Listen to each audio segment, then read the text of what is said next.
The Buffalo Bills get a much-needed win, taking down the Jets 32-6 this week on the Wandering Buffalo podcast. You are now listening to the Wandering Buffalo podcast with your hosts, Justin Goddard and Andrew Chang.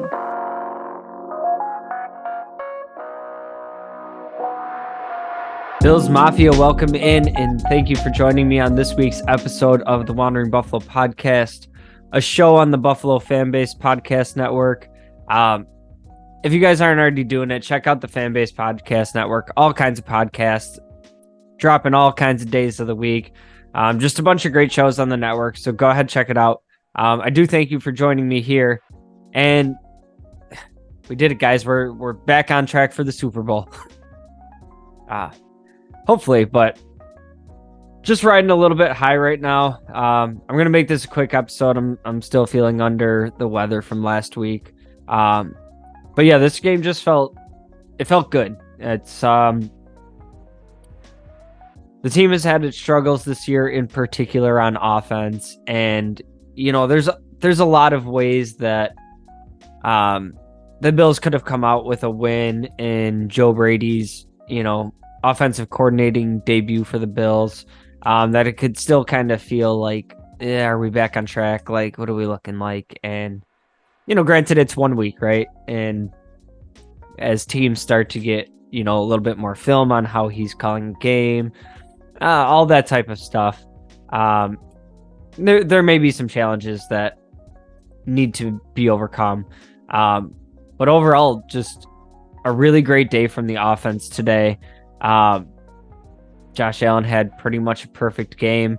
And this is going against a Jets defense that you saw what they did to us week one. You've seen what they've done to all kinds of elite quarterbacks this year. That defense is pretty much giving everybody fits. Josh Allen, 20 of 32, 275 yards, 3 touchdowns, 1 sack. He does have the interception on his sheet there. I don't think any of us care about this one. I almost cared about this one when it started getting returned pretty far right before half. Kind of an unnecessary play, but I do it when I'm playing Madden, so didn't end up hurting us. So they're talking a lot on the broadcast about Josh Allen's his turnovers, his propensity to throw interceptions.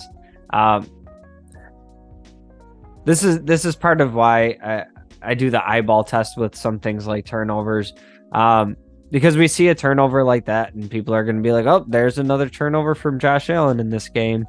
And the interception didn't matter.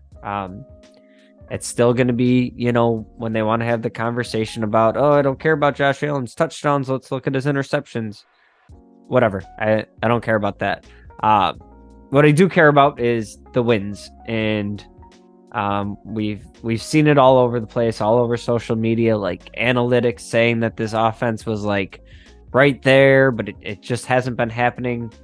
You didn't believe it, I didn't believe it, but the numbers were saying it, and today just felt different. And it felt like kind of everything that we've been thinking, it was this close, and it happened today.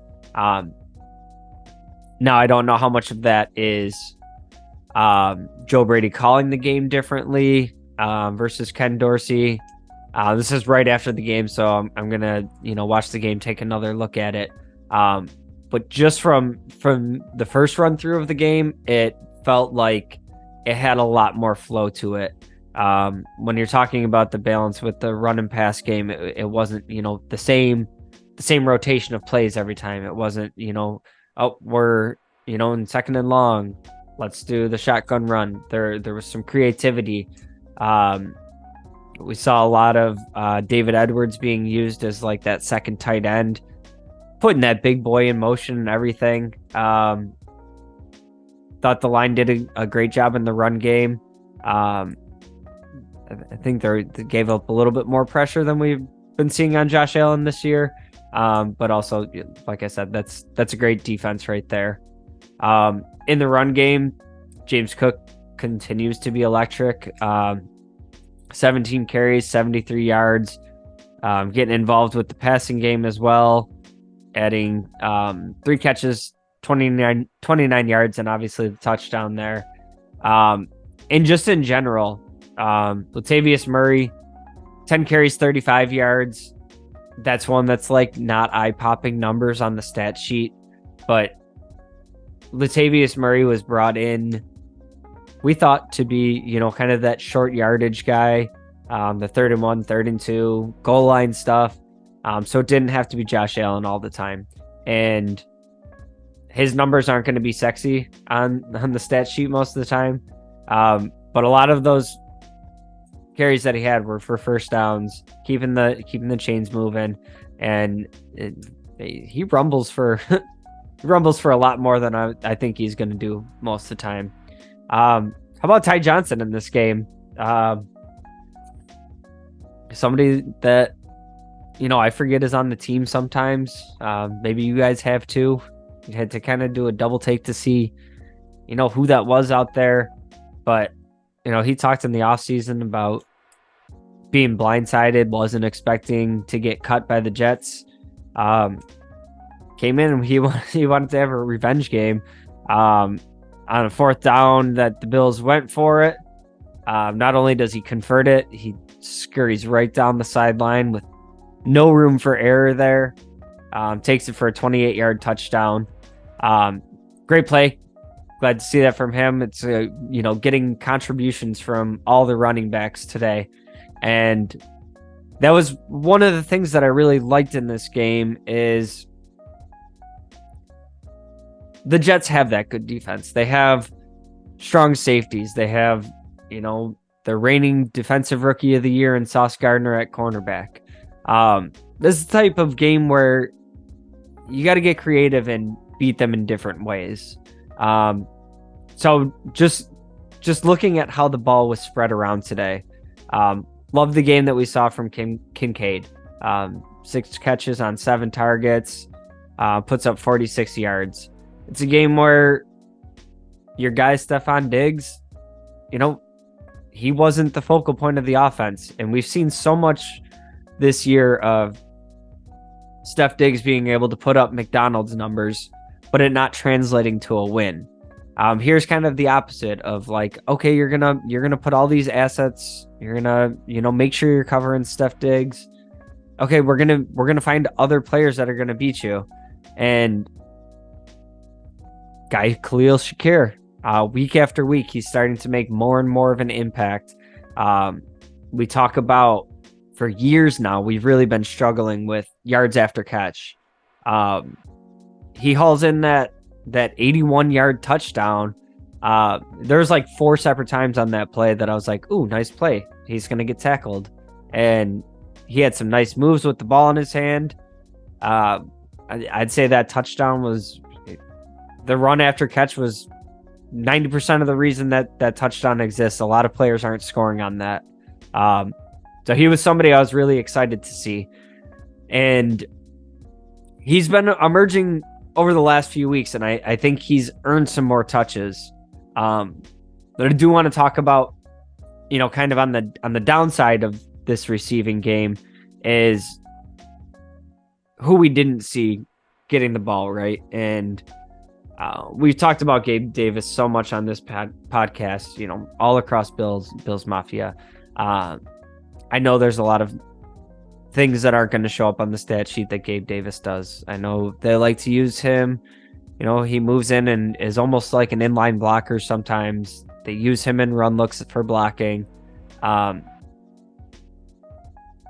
me, being a number 2 receiver in a contract year with that C on your jersey, and granted it doesn't end up mattering in this game. We win very comfortably, but this was, easily could be like the biggest game of the season. If you lost today, it was another division loss. It was another conference loss. It was, it just keeps piling up. This is a game that was about as much of a must win as you can have in November. Gabe Davis, not even targeted. Don't really have much else there. That I'm glad that these ancillary weapons are stepping up. I loved Khalil Shakir coming out of the draft. I thought he looked good towards the tail end of last season. I think he's looked good in his touches this year. I think it's time for him to get more looks, and I know you're not gonna fully remove Gabe Davis as the number 2 right now. He has a big role in this offense. In the passing game, though, the emergence that we're seeing from Kincaid and Shakir, they're having consistently good hands. I want them to get as many pass catching opportunities as possible. Already talked about the offensive line a bit here. Do just want to give a little bit of love to Deion Dawkins. I feel like it's hard to, like, especially after the first watch, just shout out offensive linemen. You got to be following the ball around, whatnot. I think there's a lot of talk about Deion Dawkins just kind of being average, and I don't know, man. Just some of the plays today, just the way he's keeping that sign clean, and he took a holding call or two. One of them was absolute shit, but here we are. But I thought Deion Dawkins really stood out on the offensive line of just really taking care of business. So good job overall, only allowing 1 sack on Josh Allen. Like I said, it did seem like there was a little bit of struggling in pass protection, something I'll have to take another look at. Like I said, that Jets defense is very good. We also know that Josh Allen likes to run himself into pressure sometimes.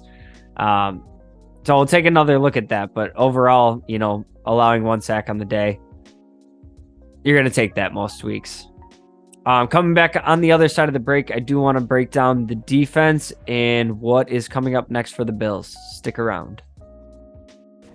Hey, this is Brother Bill. Now back to the show. Bills Mafia, welcome back in, and thank you for joining me on this week's episode. If you've made it this far, you're enjoying the show, hit the like button, share it, subscribe, make sure you're not missing on any episodes. We're dropping every Monday. Make sure you're checking out the website, wanderingbuff.com. Jake's putting out some sweet t-shirt designs. Just really well done website. Check it out if you got a minute. Want to come back and talk about the defense here, and this is for me kind of in this game easy to overlook to an extent, just with how bad the Jets offense has been this year, and I get that the defense has to beat who's put in front of them, and we see a quarterback change from the Jets, no real change in there. But allowing 6 points to any team in the NFL, it's not easy to do, and that's a real big win there. And this is kind of going with what we've seen from this defense throughout this kind of rough stretch the Bills have had. The defense, really outside of one game, has been the majority of the reason that we're staying in these games. The offense hasn't been able to, keep things going, and the defense is giving them chance after chance after chance. And that's why these games have been, 1-score games. The phrase that's been floating around Bills Mafia that it's kind of become this trigger word, the trigger phrase, because McDermott, loves to overuse these phrases. But he's talked so much about complementary football, and it's become like this negative thing. To me, when he's talking about complementary football, he's talking about what we saw today. Offense, defense, special teams, all playing together, all helping each other out, and winning in all 3 phases of the game. That's complementary football. Special teams was good today, outside of, we had a missed PAT from Bass, and we give up the fake punt conversion. But outside of like those small things, it was good games from all the units combined. Biggest thing I don't like about this game is as we see more injuries, which, for God's sake, when is it going to stop on defense? I think I think McDermott has a very good scheme. I think this is the type of scheme that's supposed to be designed to kind of transcend the players, right? But you can only take this so far. We'll have to see what happens with a couple of these injuries, but Tyler Rapp leaves in an ambulance, so hopefully we're hearing some good news about that soon. Dane Jackson left. I believe he is ruled out with a concussion there. It's just they're piling up so much and can't really sustain too many more injuries to this team. I want to talk about Rasul Douglas. Obviously, we brought him in at the trade deadline, and he's been looking pretty good through a couple games. This game was fantastic for him. This Bills defense that hasn't been able to get an interception since for 6 weeks. Last interception came from Miami. He comes away from this game with 2 interceptions. Believe he had that forced fumble as well. Just I put this up on Twitter. Tre'Davious White is one of those heart and soul players of this defense. One of those, just consistently good players for you. It's not easy to replace that player mid-season. Going out and getting Douglas, it's been more than I could have expected Douglas to come in and affect the team. I got a buddy who's a Packers fan that, he was excited about Rasul Douglas. He wasn't excited about him coming to the Bills, and he texted me during the game, and he said, "Whatever you've given us for Rasul Douglas, I want more." A lot of people were saying, a third round pick was kind of a high compensation for Rasul Douglas. I didn't really think it was at the time, and for the returns you're getting from him right now, I can't say that it was too much compensation. Looking at the defensive line, pass rush was buzzing all over the place today. Ed Oliver was playing with his hair on fire the entire game. I think he's one of the guys that, if you're kind of scoreboard scouting, you might not think that he's having the effect that he's having on these games, but he's been an absolute problem in the middle of this defense. The fact that he shows up on the stat sheet with 1 sack, it's criminal. Just did a really good job wrecking their offense up the middle, forcing balls early, heating up the quarterback, making him drop, making him pull the ball down and move around, and helping those defensive ends get to the quarterback, get home. And that leads me right into Leonard Floyd. As much as I can talk about Rasul Douglas being, this a great deadline acquisition, I think we talk about Floyd as a free agent signing a lot. I'm not sure we talk about him enough. 2.5 sacks on the day. He's having an absolutely stellar season. I'm good for announcing an extension on him whenever the Bills want to do it. The sooner the better. But I would love to see him stick around kind of long term here. Just overall good day from the defensive line. My one concern here would be, and this one's hard for me. I don't want to be like, guy who continues talking about Von Miller. I know he's coming back from an ACL and he's a little bit older and he's not even a year removed from it. I understand that. I know that he has to ramp up and he's not going to be the Von Miller that we're used to immediately. I'm fine with all those things. I accept all those things. At the same time, if he's not going to be who Von Miller is, who we expect Von Miller to be, just move him down in the rotation a little bit. Just give some of the snaps to the other guys. I mean, Shaq Lawson was in the backfield all game, heating up the quarterbacks. Just talked about Floyd, 2.5 sacks. Groot, you go down the depth chart here, even Kingsley Jonathan at the end of the game was looking like he had some juice. I'm not saying, bench Miller. I'm not saying cut him down to like 5 snaps or bring him in garbage time. I just don't think that he needs to be the first guy off the bench right now, or the first guy, starting out there.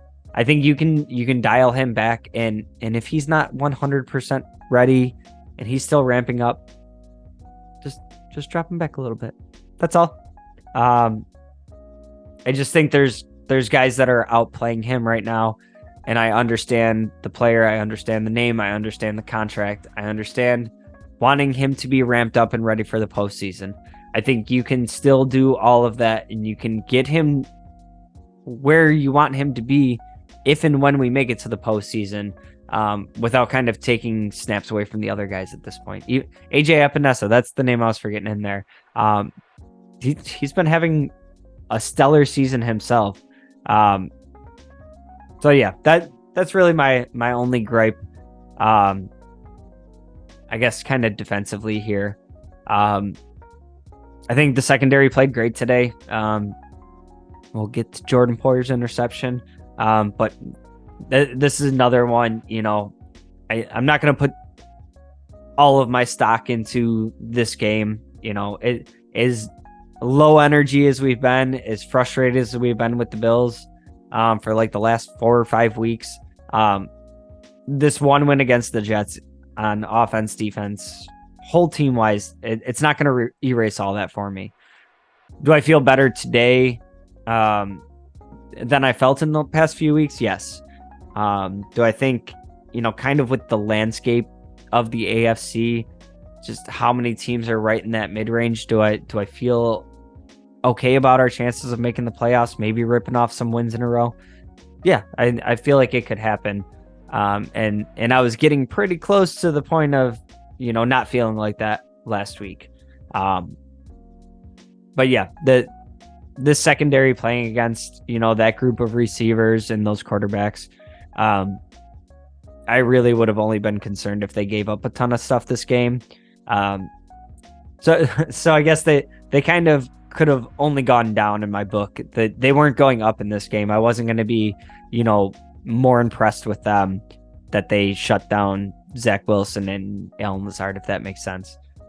Garrett Wilson is a tremendous receiver with kind of this bringing in all of Rodgers' guys. For Roger, I think they did themselves quite a disservice to this team. Lazard and Cobb might be Rodgers' guys, but they're not like these real game-changing weapons in the NFL at this point. That I don't even remember seeing Randall Cobb out there. You shipped Elijah Moore out of town. That's a whole separate conversation. Maybe he, wanted to leave, whatever. But yeah, the defense shutting down this receiver core, that it keeps me feeling good about them, and that's about it. The last thing I really want to talk about here is this is something that I don't want it to feel like it only gets brought up in losses, and it's, this go-to excuse, this complainy pants, sad sack, blame the refs. I've talked in the past about how I never like to be in sitting in this chair after a loss, blaming the refs. I think, it's on you if you let the game go down to, a call or two from the refs deciding whether you win or lose. And today is my example of that. And today the Bills did enough in all areas of the ball that despite getting screwed out of a couple of calls that I think should have won our way, we can still sit here talking about a win. And that's kind of my stance on officiating every week. It just feels much different in a loss. It's much more difficult to stomach in a loss, but we didn't get any more or less screwed by the refs in this game than any other week this season. And it's not all that different than it's happening all across the league. I talked about this last week, 2 weeks ago. There's an officiating problem in the NFL. It's bad. But it's a blanket statement. It's bad across the league. So you can't expect to just, be able to complain about it going against you and not the rest of the league. It's happening everywhere. You have to play good enough. You have to know that you might get screwed on a couple calls, and you have to put no doubt into your victories that you're going to win. That's what the Bills did today. There was the fumble recovery by Rasul Douglas. They were pretty quick on that whistle.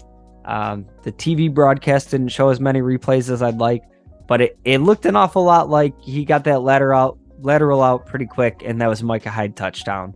Now, once the whistles start blowing like that, was anybody pursuing him? Whatever. That to me was another touchdown on the board that the refs took back. Didn't really end up mattering. The defense, forces upon anyways. But if that's a game where the Bills are down 23-20, coming down the stretch, and we, got that fumble return for a touchdown and it gets taken off the board and we lose 23-20. That's what we have to talk about all week. And then there was the Jordan Poyer interception. I'm calling it an interception because it was. I think the NFL gets in their own way too much with the technology and the ability to overanalyze everything. Whatever you want to say, the turf helped him secure the ball. I don't give a shit. He caught the ball, 2 hands under it, pinned to his chest. I don't know. To me, it's really hard on any play that looks like that to say the ground didn't help him maintain possession because he landed on the ground. But there's nothing else he could do. But that's my overwhelming point with the officiating. You're going to see that one go against you a lot, and it doesn't matter how fired up we are, how mad we are because the refs screwed us. We've had calls like that. We've had plays like that we disagreed with throughout this season that we're sitting here talking about being screwed, and we lost those games. There's enough talent on this team that if you get in a situation where the refs can decide the game for you, that's on you. And that's all I really got on officiating. I talked about that's kind of my stance on officiating in general. I'll probably talk about it again. I'm sick of talking about officiating. I think the NFL really needs to take a good hard look at that because, officiating's kind of ruining the game a little bit. But anyways, Bill's kind of back on track here. Still a lot of football to be played. Look, let's call it what it is. This is a bad Jets team that's kind of overperformed this year and was hanging in there for a while. And, I'm remembering how we all felt when we lost to them week 1 and like how pathetic it was that we lost to the Jets and Aaron Rodgers got hurt. So I'm kind of taking that same energy for this win. I'm really glad for the win. I'm really excited that, we are able to get a big offensive output. The offense looked better. It looked less in a funk. I saw Josh Allen smiling. I feel like I haven't seen that very much this year. All that. I'm very excited for all that. I feel like if that can be sustained, then this is the team that can rattle off some wins and get hot at the right time and make the postseason and maybe make some noise there. Where this team was looking pretty dead in the water a couple of weeks ago. All that to say, how we felt pathetic after losing to the Jets week 1. I said it at the top of the show, but I was joking. I'm not jumping right back into, the Bills are going to win the Super Bowl this year. It was a good win. We got to go one game at a time. We still have a hell of a remaining schedule left, and we still have the very little wiggle room that we've left ourselves with. I want to talk about it in wins, talk about it in losses. Still coming up on the schedule, we got Philly before the bye. Coming out of the bye, we still have to play Dallas, Kansas City. You got Miami again at the end of the year. You got the Patriots. Hopefully that's, a fluff game left on the schedule, but we have lost to them this season. This one win against the Jets isn't going to make me forget that. And you also got the Chargers, who are kind of a perennial underperforming team, but they also are a team that has all kinds of talent on that team that can make you have a bad time any week. So it's one game right now. We're going to enjoy this 24 hours here, and we're on to a hell of a matchup coming up in Philly. Not going to be an easy game. It's going to be a real good measuring stick of where we are with some of these changes, and are these changes for real? A defense that's just absolutely decimated with injuries, going to have to hold up to a really electric offense that can beat you in all kinds of ways. They can run, they can throw, beat you with multiple receivers, and a good defense too. So huge test coming up against Philly. We will be here to break that one down with you. As always, I thank you again for joining me on this episode. We do ask that you like, share, subscribe if you've enjoyed the show at all. It does help us out tremendously to be able to keep this going. Want to shout out Jake for all the work that he does, making sure these podcasts come out, make sure my audio sounds okay. Not much you can do to help my voice this week. I do apologize. Still feeling a little under the weather. But yeah, want to thank you guys all for being here, and we will talk to you next week after the Eagles game. As always, go Bills.